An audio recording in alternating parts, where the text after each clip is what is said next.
What's up, and welcome back to Interpreting the Stars, where today we're talking about that classic 1990 supernatural romance. It's Ghost, starring Patrick Swayze, Demi, Tony Goldwyn, and Whoopi Goldberg. This classic film is one of those movies that, for better or worse, people have a difficulty time forgetting. Its age sometimes makes this film fall victim to a number of spoof-type films, but that's not to say the movie's bad, necessarily. This film's popularity is somewhat axiomatic when you think about it, so let's get cracking. This review is brought to you by the word of the day, axiomatic. Self-evident or unquestionable, like the fact that it was axiomatic that I was the guy dancing alone at prom because my date stood me up. Ghost stars Patrick Swayze as a man who has recently been caught in an alleyway scuffle, ending with a gunshot landing him in the afterlife. But he's not ready to go into the light just yet. When he learns of a conspiracy that not only got him killed, but is threatening the life of his girlfriend who's still alive, he must find a way to speak with her and protect her from harm's way, but a ghost can only do so much.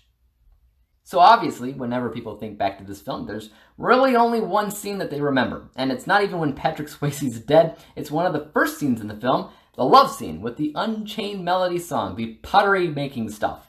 I think that's probably because at this point we have reached a new decade. We're in 1990 now, and there's elements to that scene that seem stuck in the 80s. It is kind of corny. It is kind of cheesy, especially nowadays.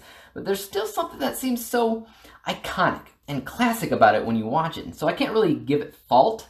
It's obviously stood some kind of test of time, as it's a very memorable and very romantic sequence. And the weird thing is, when thinking back to this film as a whole, you almost think the whole thing's a romance film, probably because of that scene that kind of lays the groundwork of everything else that happens in the movie. And sure, I mean, romance is in there, obviously, but it's more of a thriller than anything, and you don't get the thriller vibe when you think about this movie. You just don't. And for me, there's a common theme going on in this film where some things technically stand out as corny or even bad, but you don't really care that much because of nostalgia or something else. One example is the acting, primarily from Patrick Swayze. Anytime his character is challenged to act shocked, scared, mad, or anything other than just happy or in love, he can't do it. He overacts so much it's nearly laughable. But at the same time, I feel like casting's on point, and I can't imagine anybody else in these roles, partially because everybody's chemistry together is perfect, and partially because the film's 30 years old at this point, so I'm not entirely sure. But whatever the case is, I'm willing to forgive some bad acting here and there.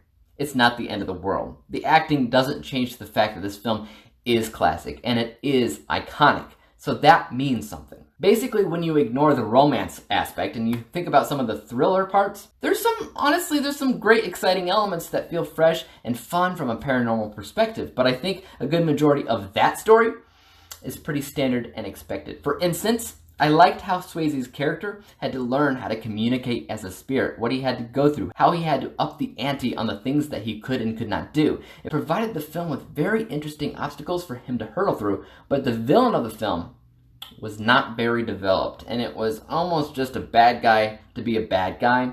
There's things here and there to make them interesting and different, but honestly, not much. It's like a drug thing or a money thing or both, and that's a super easy motivator just to throw into any given villain story. It doesn't make them unique. Another problem with this film is, unfortunately, the visuals. In 1990, I'm sure all the ghost stuff, visually speaking, was great, but in 2020, you notice so many faults where they'd use green screen effects or trace these characters' outlines, probably by hand, so when they needed to walk through solid objects, they technically could, but it doesn't look that great. There's that, and then there's some laughably cartoon-like visuals when it comes down to, let's just say, creatures of the afterlife, specifically the light ones and the dark ones that sometimes show up. Thankfully, it's not exactly a constant problem. Most of the visuals are standard, but none of the visuals stand out as great. I sometimes wonder what the end result would be if they remade this film with the technical advances of modern technology, and if they had actors that both had great on-screen chemistry and a solid ability to act, because that's just the thing. This film works in areas, and it really doesn't in others. I could see myself backing a good remake for this, honestly. It'll probably never happen, but who knows in today's day and age? Let's take a look at the final score for a second. I think I've made it pretty clear how I see this film from an unbiased vantage point. It has some issues in visuals and acting, both of which were sometimes inescapable, and the story didn't have the greatest motivators for the villain, but at the same time, it had a strong sense of casting, chemistry, and truly iconic scenes, so my unbiased score is 80%. And this is the type of film that just wants to entertain you above all else in a variety of ways. So my bias score is a bit higher at 88%. So when we average the two scores together, we get a final score of 84%, 84 out of 100 possible stars, granting Ghost with a letter grade of B. Not too bad. Sure, it's a bit aged, but that doesn't always need to be a bad thing. Personally, I don't know, I think a modern audience can still have a lot of fun with it as is. But let me know your thoughts on this film in the comments down below. Do you think some of the things are still as great as they were in 1990, or do you think it's aged beyond the point of entertainment? Let me know. As for YouTube, you know what to do. Hit the subscribe button if you like this review, because there's more like it coming out. Hit the thumbs up button, because that always helps out my channel. And don't forget about the little bell icon, because that'll help notify you when I come out with my next review. And until then, peace out!